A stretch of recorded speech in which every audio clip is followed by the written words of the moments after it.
안녕하십니까. 저는 서울 참포도나무병원 신경외과에서 척추 진료를 하고 있는 최고라고 합니다. 반갑습니다. 오늘 제가 준비한 내용은 보통 진료실에서 저한테 제일 많이 여쭤봐 주시는 내용들을 좀 종합을 해 봤는데요. 가장 많이 하시는 말씀이 이제 "협착증이라고 듣고 왔어요."라는 말씀이세요. 근데 이제 그거에 대해서 잘 정확히 모르시는 분들이 많아서 협착증에 대한 이제 정의라든지 진단, 총정리를 하면서 "요추관 협착증의 모든 것이"라는 주제로 준비를 해 봤습니다. 먼저 협착증이란 뭐냐고 이제 여쭤보시는데, 가운데 지나가는 신경관이 어떤 이유에서든 좁아지면 그걸 협착증이라고 보통 말씀을 드리고 있습니다. 좁아지는 원인은 다양한데, 자, 그림 보시면 이제 앞쪽 요 모형과 같이 디스크, 앞쪽 이게 배 쪽에 있는 디스크 쪽이고 요쪽이 뒤쪽입니다. 요쪽을 보통 좌측으로 칭하는데요. 앞쪽에서 디스크가 나와서 뒤에 있는 신경을 눌리는 게 보통 1번 디스크 퇴행성 변화라고 보시면 되겠고요. 그리고 두 번째, 이제 양쪽에 보시면 요 검은색 V 모양으로 되어 있는 게 보이실 겁니다. 요게 황색 인대라 그래서 뒤쪽에 있는 뼈에 얇게 붙어 있는 이제 인대인데요. 젊은 나이일 때는 실제 2mm나 3mm 두께밖에 안 되지만 연세가 드시고 협착이 진행되면 굉장히 두꺼워지는 경우가 많습니다. 이걸 이제 황색인대 비후 두꺼워진다고 말씀을 드리고 있고요. 그다음에 그 왼쪽에 보시면 후관절, 뒤쪽에 이제 햄버거 같이 생겼다 이렇게 여러 가지 모양으로 뒤쪽에 척추끼리 연결되는 뼈가 있습니다. 후관절이라는 뼈가 있는데, 이것들이 또 오랫동안 사용을 하고 퇴행성 변화가 일어나면 크기가 커지게 됩니다. 그걸 저희가 후관절 병증이라고 합니다. 그래서 대표적으로는 이렇게 세 가지로 해서 앞쪽에서는 디스크가 눌리고 뒤쪽에서 이제 황색인대 비후, 그리고 옆쪽에서 뼈가 커지면서 가운데 신경, 척수 신경이 압박이 되면 그걸 저희가 협착증이라고 하고요. 물론 드물게는 요 사이 공간에 지방 때문에 이제 협착이 생기시는 분도 드물게 있을 수가 있겠습니다. 그래서 요건 제가 정상 사진 하나 가져왔습니다. 마찬가지로 위쪽이 배 쪽, 아래쪽이 등 쪽, 이쪽이 좌측, 이쪽이 우측입니다. 그래서 보시면 요 디스크 겉에 이제 섬유륜이라 그래서 이제 전 주로 외골격이라고 말씀을 드리는데요. 외골격이 까맣게 이렇게 있고 안쪽에 하얀색이 이제 안쪽에 있는 수액입니다. 정상적인 수액. 저게 퇴행성 변화가 일어나면 추후 사진을 보여드리겠지만 검게 보입니다. 그러면서 튀어나오기도 하고요. 그리고 가운데 쪽에 이제 동그랗게 있는 것이 신경을 싸고 있는 뇌척수막과 안쪽에 점점점점 이렇게 보이는 것들이 신경 다발이라고 보시면 되고, 이제 아까 추간공이라고 말씀드렸던 이 신경 가지가 좌측으로 우측으로 이렇게 내려가게 되고, 뒤쪽에 보시면 여기 얇은 검은색으로 V자 모양이라고 좀 표현을 하는데요. V자 모양의 황색 인대가 붙어 있게 됩니다. 그래서 요건 이제 위에 A와 B는 정상적인 그림을, 사진 척추의 그림을 나타낸 거고요. 아래쪽 C와 D는 이제 좀 퇴행성 변화가 일어났을 때의 변화입니다. 말씀드렸듯이 디스크가 퇴행성 변화가 되면서 내려오기도 하고 안쪽으로 튀어나오기도 하고요. 그래서 신경이 눌리고 후관절이 괜찮았다가 퇴행성 변화가 일어나면서 커집니다. 커지면서 이제 당연히 부피를 차지하게 되겠죠. 그리고 안쪽에 여기 노란색 V 모양으로 되어 있는 곳이 이제 황색인데 비후입니다. 이러면서 점점 눌리게 됩니다. 처음부터 확 눌리는 건 아니지만 천천히 이제 조금씩 협착이 진행되게 되겠습니다. 요건 이제 그 협착의 단계별로 제가 사진을 모아놓은 건데요. 맨 위쪽은 정상, 그리고 경도, 중등도, 고도 이렇게 되면서 환자분들께 제가 병원 진료실에서 MRI 설명드릴 때는 가운데 있는 하얀색을 잘 보셔라. 가운데 있는 하얀색을 물길, 척수신경이 지나가는 것이 물길이라고 생각하면 이게 점점 좁아지면 협착증이 진행되는 것이다 라고 말씀을 드리고 있고요. 마찬가지로 옆쪽 종단면을 보셨을 때도 하얀색 물길이 점점 좁아지는 것이 보이실 겁니다. 그렇게 생각하시면 조금 더 쉽고 편하게 볼 수 있습니다. 다시 한번 이제 정상 사진, 저는 정상 사진을 보여드리는 걸 굉장히 좋아하거든요. 왜냐하면 정상 사진을 환자분들이 이해를 하셔야 이제 뒤에 이상이 있으면 이게 이렇게 차이가 있군요 라고 이해를 해주시는 분들이 많기 때문입니다. 그래서 앞쪽, 뒤쪽이고 가운데 신경이 있고 양쪽으로 가지가 나간다. 이렇게 말씀드릴 수가 있겠습니다. 요건 이제 그래서 협착증 단계별로 제가 사진을 조금 준비를 해봤습니다. 요건 이제 경도 좀 진행됐을 텐데요. 아까 정상 사진보다 V자 모양이 조금 두꺼워진 게 느껴지십니까? 그래서 이렇게 검게 좀 있는 부위가 좀 두꺼워졌고 양쪽에 있는 후관절도 조금 사이즈가 커졌습니다. 그리고 앞쪽에 디스크가 심한 사진은 아니어서 이제 정상 사진보다 이 물길이 조금 좁아진 소견이 보이고 있습니다. 다음은 제가 이제 중등도 협착증 준비했고요. 중등도는 조금 더 하얀색이 잘 안 보이시지 않습니까? 이렇게 협착이 조금 더 진행되고 관절도 조금 커지고 이런 것들이 이제 중등도고, 보통 추후 치료법에 대해서도 말씀드리겠습니다만 중등도부터는 수술도 생각을 조금은 해봐야 된다라고 말씀을 드리고 있습니다. 그리고 세 번째 이제 고도 협착증, 이쯤 되면 여기 보시면 제가 지금 마우스 커서 보시면 하얀색이 좀 벌어지신 거 보입니까? 저게 후관절 병증이 생기면서 사이즈도 커지고 저렇게 벌어지게 됩니다. 그러면서 저게 점점 더 심해지면 앞쪽으로 뼈가 밀고 들어가는 경우도 있고요. 척추 전방 전이증이라고 표현을 하기도 합니다. 이분 같은 경우는 보시면 앞쪽에서 디스크가 많이 밀고 나왔고요. 황색인데도 상당히 두꺼워져 있고 양쪽 관절들도 굉장히 안 좋아진 상태라서 이 정도인 경우는 수술을 고려를 해봐야 되고요. 수술을 고려를 해볼 수 있고, 그 중에서도 이제 좀 기구를 넣는 유압술도 고려해봐야겠지만 그거 이따가 추후에 다시 설명드리겠습니다. 그래서 그게 더 심해지면 방금 말씀드린 전방전이증, 척추 뼈가 이렇게 있다고 치면 척추 뼈가 이렇게 계단처럼 앞뒤로 움직인다고 해서 척추 전방전이증이라고 하고요. 이렇게 되면 신경이 계단처럼 이렇게 막히게 되고 그 부위에서 협착이 심해지는 경우가 있어 이런 경우엔 유압술을 요하는 경우가 있겠습니다. 그래서 증상, 보통 어떤 증상이 있을 때 병원을 찾아오셔야 된다라고 말씀을 드리는데요. 일단 기본적으로는 신경인성 파행, 간헐적 파행이라고 말씀드린 게 제일 핵심인데, 걷다 보면 엉덩이라든지 다리가 아파서 쉬었다 가야 되는 경우가 많습니다. 단순히 멈추는 게 아니라 약간 앉아서 허리를 앞으로 이렇게 구부려야 된다고 말씀하시는 분들이 많은데, 이 허리를 앞으로 구부리면 신경관이 약간 넓어지거든요. 그래서 이제 호전이 되는 경우가 있고, 그다음에 그게 심해지면 신경 압박이 점점 진행되면서 다리가 꼭 걷지 않아도 아플 때도 있고 조금만 걸어도 아프시기 시작합니다.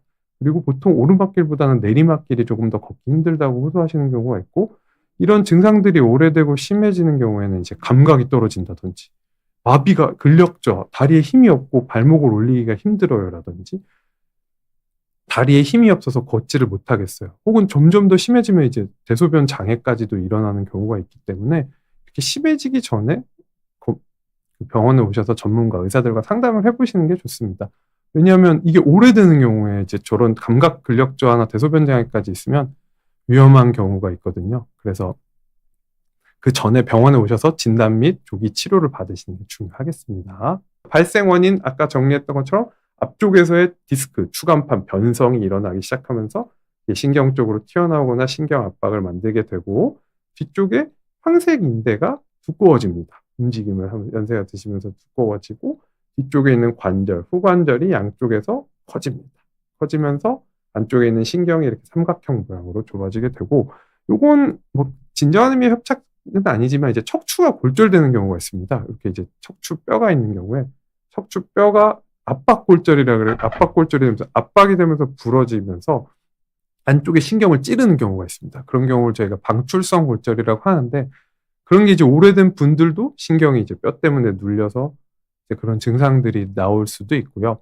그다음에 이제 압박골절이 되면 척추뼈 압박이 되면서 뼈가 주저앉습니다. 그러면 아까 말씀드렸던 뼈와 뼈 사이에서 이제 신경이 나간 추간공이라는 구멍에서 신경 가지가 나간다고 말씀을 드렸지 않습니까? 그게 뼈의 높이가 낮아지면서 신경이 이렇게 눌립니다. 그러면 이제 다리, 엉덩이나 엉치라고 많이들 하시잖아요. 엉치, 옆구리, 다리까지 통증이 올 수가 있어서 치료는 골절에 대해서 하고 있는데 다리가 더 아파요 라고 말씀하시는 분들도 있습니다. 이렇게 말씀드렸고, 이런 증상, 아까 말씀드렸던 이제 하지 파행, 걸어 다니면 다리가 아파요, 이런 증상들이 발생되는 원인은 이제 직접 압박이 되면서 신경 쪽에 혈류가 감소됩니다.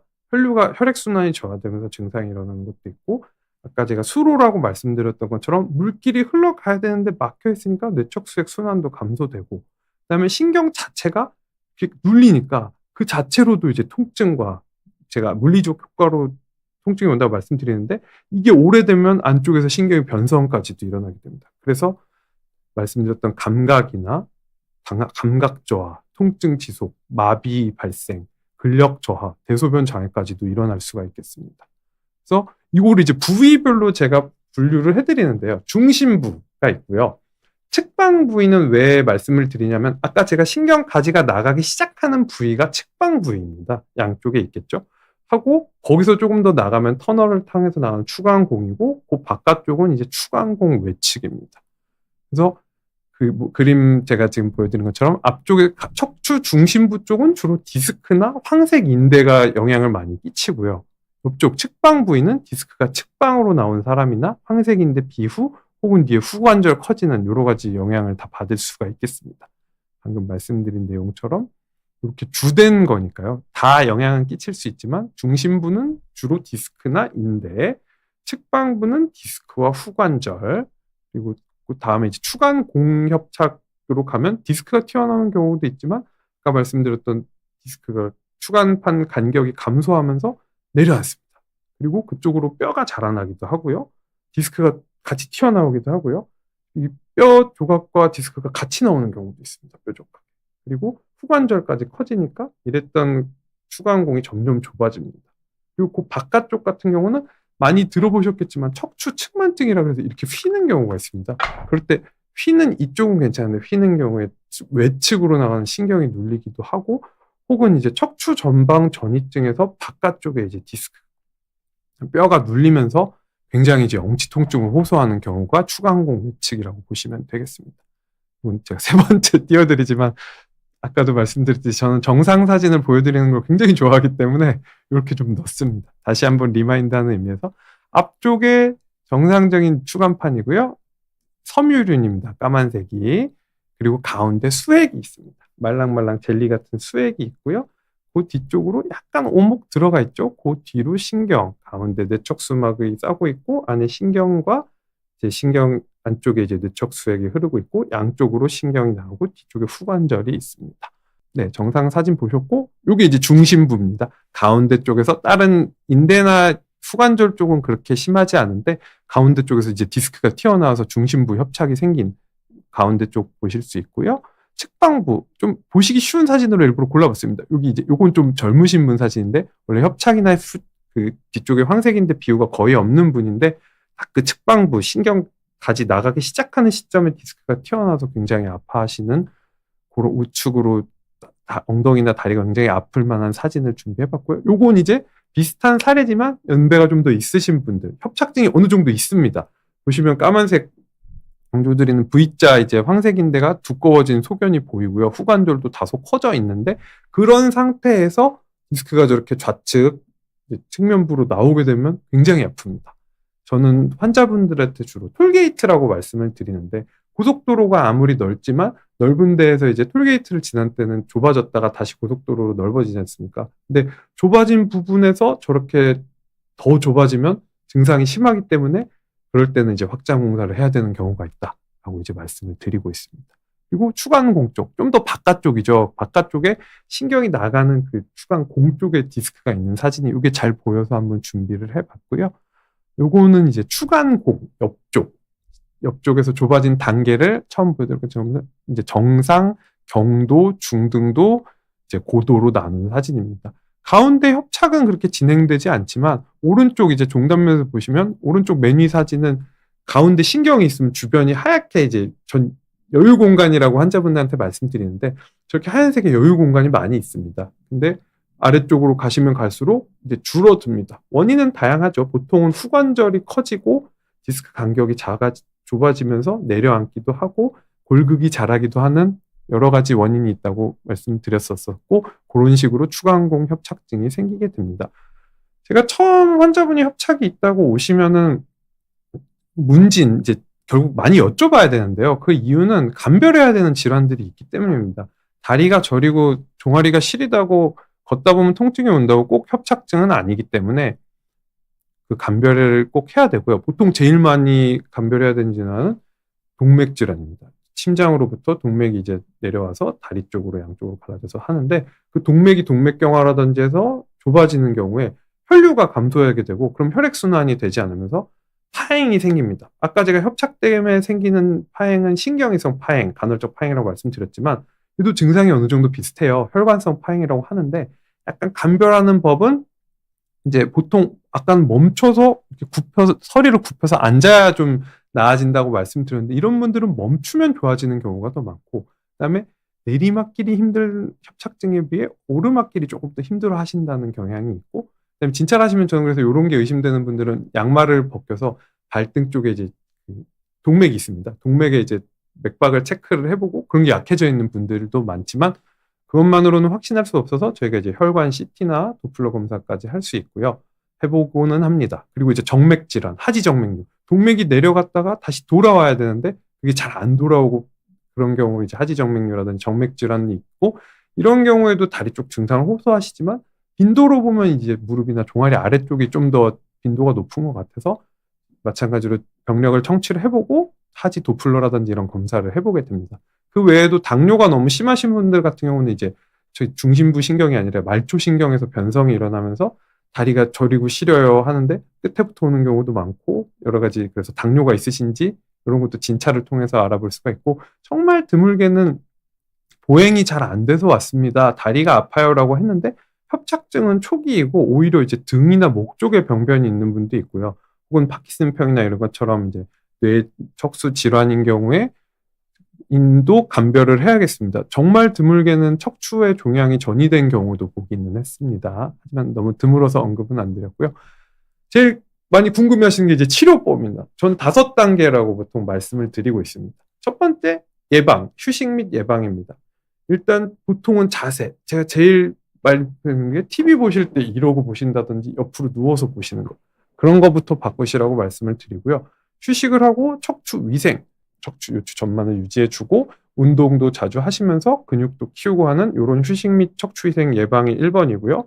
이런 걸로 해결이 안 되시는 분들이 보통 병원에 오시기 때문에 약물 치료, 먹는 약이라든지 먹는 약도 종류가 여러 가지가 있겠죠. 하고 이거 해결이 안 되는 분들은 주사 치료, 안에 협착된 부위에다 약물을 주입을 하는 겁니다.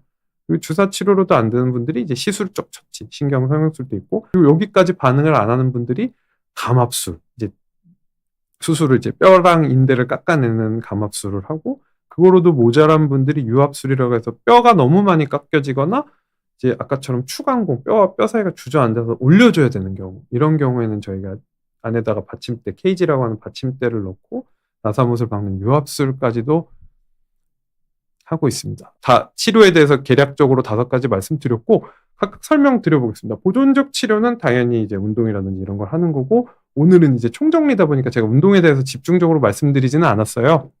그래서 추후에 기회가 된다면 소개를 올릴 거고요. 약물 치료는 보통 처음에 진통 소염제로 시작을 합니다. 진통 소염제도 이제 강도에 따라 이제 처음에는 약한 것부터 시작해서 강도를 올린 것까지 이제 드리고요. 약한 마약성 진통제 이제 보통 많이 드시겠지만 뭐 울트라셋 계통 성분명은 트라마돌입니다. 그거랑 타이레놀 성분을 섞어서 많이 쓰고 있습니다.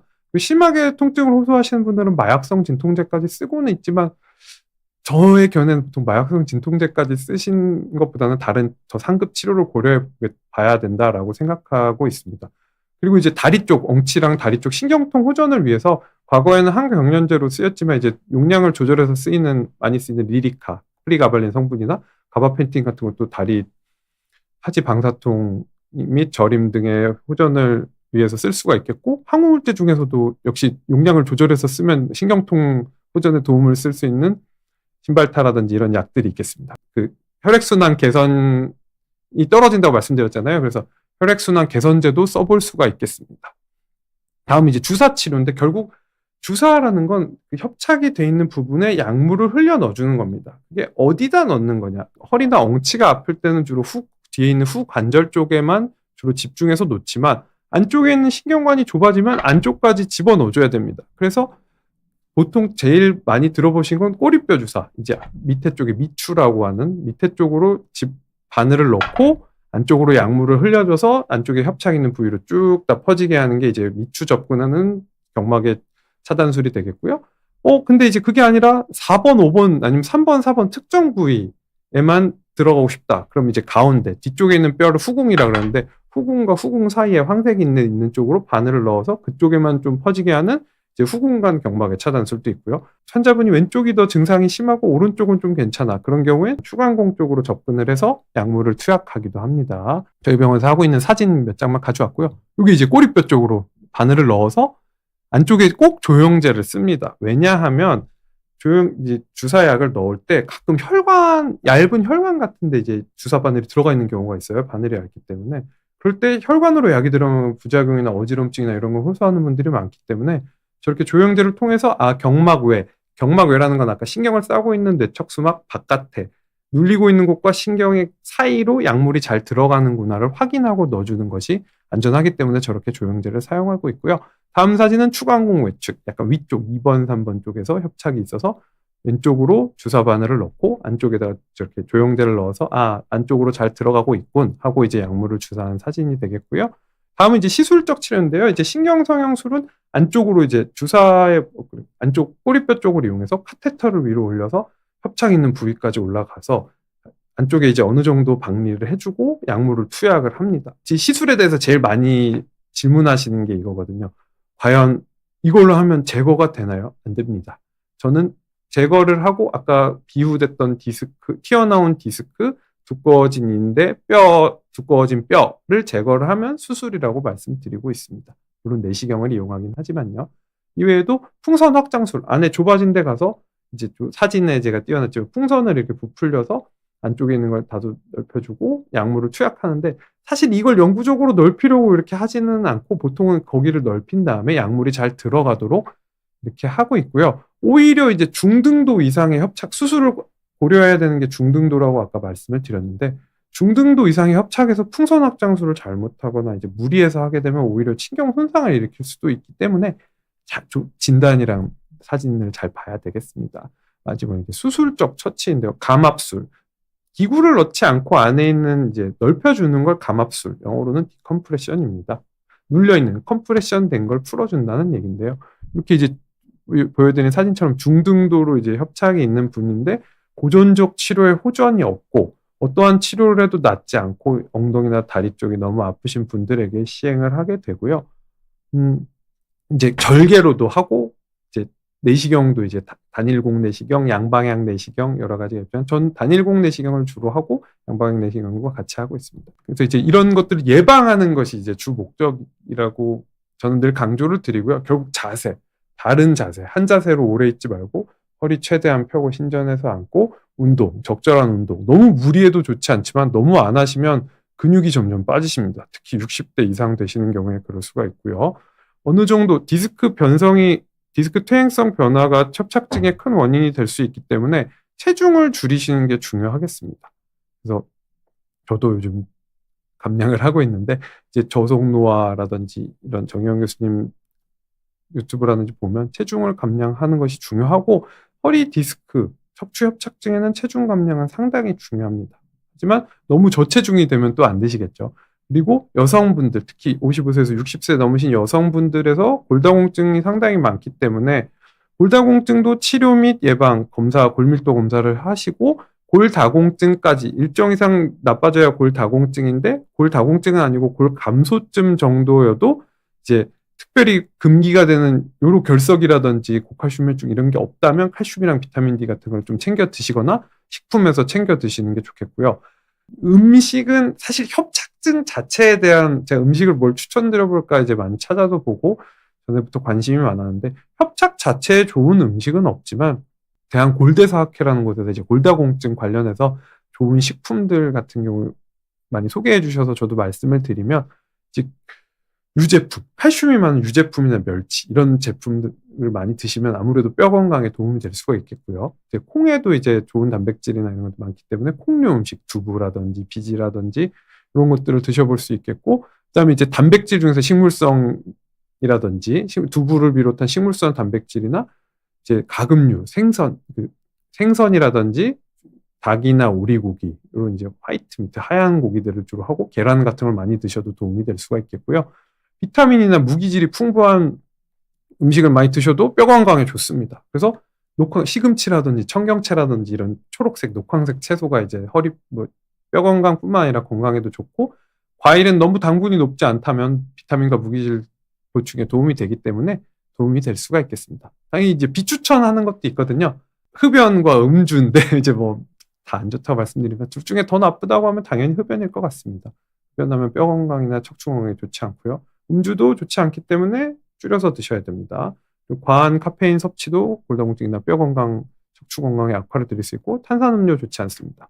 그리고 과체중인 경우 디스크 퇴행성 변화나 뒤쪽의 후관절 병증, 인대 손상 확률이 올라가기 때문에 체중 10kg, 15kg를 빼시라고 말씀드리는 게 아니고요. 시작부터 2kg, 3kg라도 이제 빼고 좋은 음식 잡수시고 운동해서 조금씩 빼자. 그래야 이제 통증을 줄일 수 있다라고 말씀을 드리고 있습니다. 그리고 저체중 같은 경우는 저체중일 때 이제 골다공증, 골밀도가 좀 더 떨어지는 경향이 있어서 너무 저체중이신 것도 좋지는 않다. 이렇게 말씀드리고 있습니다. 그래서 이제 오늘 말씀드린 거 요점 정리. 협착증에서 중요한 것들 말씀드리겠습니다. 신경 압박되는 세 가지 요소, 협착증의 원인. 앞에서 추간판 탈출증으로 디스크가 튀어나오면서 신경이 눌린다. 뒤쪽에 후궁 안쪽에 붙어있는 황색 인대가 두꺼워지면서 신경을 누른다. 바깥쪽에 있는 후관절, 햄버거라고도 표현하지만 후관절이 두꺼워지면서 가운데 신경관과 추간공을 좁아지게 한다. 요거 세 가지 기억해 주시고, 증상, 병원에 언제 가봐야 되나? 걷다 보니까 엉덩이나 다리 쪽에 증상이 온다거나 가만히 있어도 다리가 아파요. 이런 증상이 있으면 병원에 찾아오셔서 전문의 상담하시고, 요 말씀 마지막에 드리려고 했는데, 엑스레이 괜찮다고 협착증 아닌 거 아닙니다. 이제 하루에도 몇 분씩 엑스레이는 괜찮으세요. 근데 MRI 찍어보면 협착증이 중등도 이상 있는 분들이 많거든요. 물론 변형이 일어난 경우에 협착이 일어날 확률이 높지만 나는 엑스레이 괜찮다고 들었어 라고 하지만 실제 검사를 해보면 협착인 분이 굉장히 많습니다. 그래서 꼭 MRI 검사해 보시길 바라겠고요. 그 다음에 다 수술하는 거 아닙니다. 아까 말씀드렸던 5가지 단계에서 보존적 치료, 구조물을 뜯지 않고 구조물을 손상시키지 않는 선에서 최대한 치료를 합니다. 치료를 하지만 이제 그 중에서도 치료에 반응이 없거나 혹은 이제 협착이 이미 중등도 이상 진행되신 분들은 그런 치료에 반응이 있을 확률이 아무래도 경도인 분에 비해서는 많이 떨어지게 마련입니다. 그래서 그런 분 같은 경우는 추후에도 수술을 고려를 해볼 수가 있겠습니다. 그래서 마지막 당부의 말은 결국 생활습관 교정, 운동, 체중 감량, 먹는 음식 등을 조절함으로 인해서 예방이 중요하다. 그리고 두 번째, 내가 가서 협착이라고 듣고 수술하면 어떡하지? 이게 겁나서 안 오시는 분들이 가장 많거든요. 일단 오셔라. 오셔서 의사랑 상담하시고 검사하고 이런저런 좋은 치료가 많으니까 이렇게 치료를 해보셨으면 좋겠고, 치료를 해서 증상을 줄여야 운동도 할 수 있고 체중 감량도 할 수 있지 않겠습니까? 중요하다고 생각합니다. 그리고 전체 협착 환자분이 있다고 하면 증상이 있는 분들이 뭐 적고요. 그 증상이 있는 분 중에서도 수술하는 분들은 5% 미만입니다. 그렇기 때문에 두려워하지 마시고, 그 다음에 비수술 치료 우선으로 하고, 그리고 수술을 하게 되더라도 웬만하면 감압술 위주로, 도저히 안 되는 경우에 유압술로 이렇게 진행하고 있습니다. 오늘 여기까지 이제 제가 준비한 강의 해드렸고요. 제가 평소 자주 환자분들 진료하면서 자주 듣는 질문이라든지 궁금해 하시는 점, 앞으로 어떻게 되나요? 예후가 어떤지 이런 것들에 대해서 한번 정리를 해봤고요. 추후에 다른 내용으로 또 인사드릴 수 있도록 하겠습니다. 감사합니다.